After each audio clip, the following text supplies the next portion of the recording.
최근 일시적으로 미국 주식이 조정받았습니다. 그 여파로 한국 주식도 썩 좋지 않았고요. 이 영상을 보시는 시점에서 시장 상황은 다를 수 있지만 언제든 하락장이 올 때에 대비하여 원칙을 세우시는 데 참고가 되면 좋겠습니다. 이 영상 내용은 제 마음가짐을 다잡기 위해 정리하는 것이기도 합니다. 우선 하락장에서 뭘 해야 할지 모르게 되는 원인이 무엇인지 생각해 봅시다. 사기 전에는 주식이 오를 거라고 생각해서 샀을 겁니다. 그럴싸한 이유도 있었을 것이고요.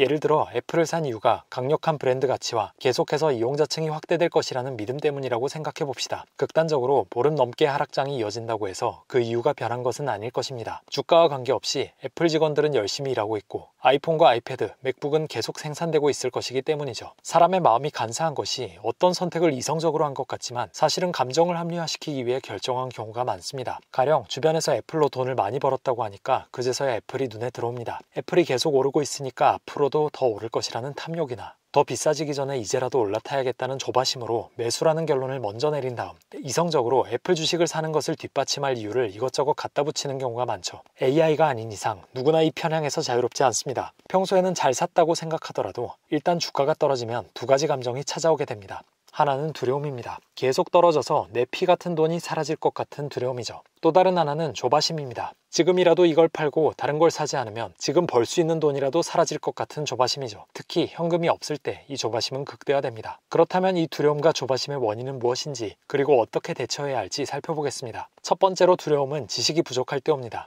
어떤 일이 일어날지 모른다는 불확실성과 그 결과 내가 크게 손해를 입을 수 있는 가능성이 두려움의 근원이죠. 그러니까 두려움을 차단하는 방법은 무지를 없애는 것, 다시 말해 필요한 지식을 확실히 아는 것입니다. 필요한 지식이란 주가의 움직임에 대한 예측이 아니라 주가가 떨어져도 이 주식을 보유할 이유입니다. 다른 사람에게서 들은 투자 이유들은 주가가 떨어질 때 함께 사라집니다. 주가가 떨어지면 이런 때일수록 냉정하게 생각해서 손절해야 한다는 등의 말이 괜히 마음에 와닿습니다. 평소에는 냉정하게 생각하지 않았다는 뜻일까요?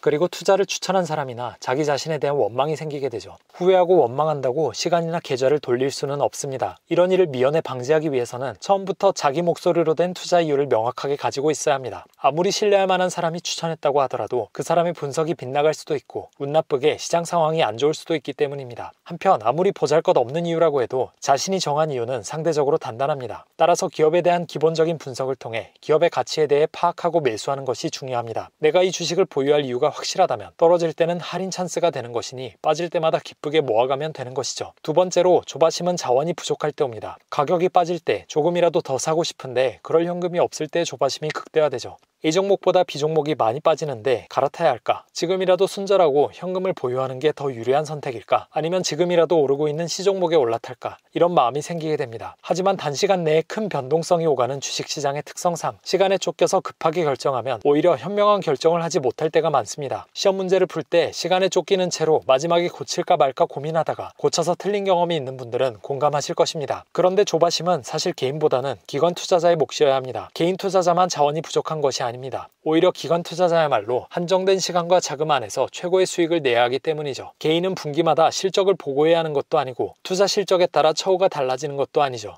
즉 개인은 시간이 충분하다는 점을 무기로 삼아야 합니다. 두려움과 조바심에 잠식당하지만 않는다면 적절한 이유를 가지고 투자한 주식은 시간과 함께 회복할 것입니다. 즉 조바심에 대해서는 기다림이 좋은 대응 방법이 될 것입니다. 하락장에서 생기는 감정과 관련하여 원칙적이고 이론적인 이야기를 했습니다만 그래서 지금 뭘 어떻게 해야 할까요? 당장 계좌는 파란불로 가득하고 마음속에는 두려움과 조바심이 가득합니다. 지금 우리가 할 수 있는 대응은 세 가지밖에 없습니다. 추매하거나 기다리거나 손절하는 것뿐입니다. 이 회사가 뭘 하는 회사인지 앞으로 돈을 잘 벌 것인지 명확하게 답변할 수 있는 주식이라면 추매하거나 기다리고 이 회사가 어떤 회사인지 잘 모르는 주식이라면 손절하는 것이 좋겠습니다. 대부분의 경우에는 기다리거나 추매하는 것이 좋습니다. 기업이 상장 폐지되지 않는 이상 길어도 몇 달 정도 기다리면 회복되는 경우가 많기 때문이죠. 하지만 어떤 주식은 한번 하락하면 다시 오를 때까지 몇 년이 걸리는 경우도 있습니다. 우량 기업이라고 해서 반드시 주가 회복이 빠른 것도 아닙니다. 현대자동차 같은 경우 2013년에 고점에서 물린 분들은 2021년이 되어서야 원금을 회복한 경우도 있기 때문이죠. 운이 나쁠 경우 내가 잘 모르고 산 주식이 이럴 경우도 있습니다. 그러니까 솔직히 어떤 기업에 대해 잘 모르고 투자했다면 빠르게 손절하는 편이 좋겠고 나름의 분명한 이유를 가지고 투자했고 시간이 얼마가 걸리든 기다릴 자신이 있다면 추매하거나 기다리는 것이 좋겠습니다. 일반적으로 시장 외부 충격에 의한 하락은 몇 달 안에 빠르게 회복되는 편입니다. 하지만 그 길지 않아 보이는 시간 동안의 하락장은 생각보다 무섭습니다. 코로나 때와 금융위기 때 사람들이 바보라서 주식을 내던진 것이 아닙니다. 그들이 갖고 있던 확신의 크기보다 하락장의 공포 공포가 더 컸던 것이죠. 주식을 살 때는 누구나 좋은 종목을 합리적인 가격에 매수한다고 생각합니다. 일단 하락장을 겪으면 그런 생각은 치유됩니다. 그러니까 적당한 확신이 아니라 대부분의 사람들이 이 주식을 팔고 떠날 때도 버티고 기다릴 수 있을 만큼의 단단한 확신을 만들어둔 채로 투자해야 합니다. 그 확신의 크기는 사람마다 다르기 때문에 다른 사람의 말을 듣고 투자를 하면 안 되는 것이고요. 그래서 워렌 버핏은 10년 보유하지 않을 주식은 단 10분도 보유하지 말라고 했습니다. 무조건 10년 이상 장기 투자를 해야만 한다는 말이 아니라 10년 동안 어떤 일이 있어도 흔들리지 않고 보유할 만큼 기업에 대한 확신을 가지고 투자해야 한다는 것입니다. 언제나 크고 작은 하락장은 꾸준히 있어 왔습니다.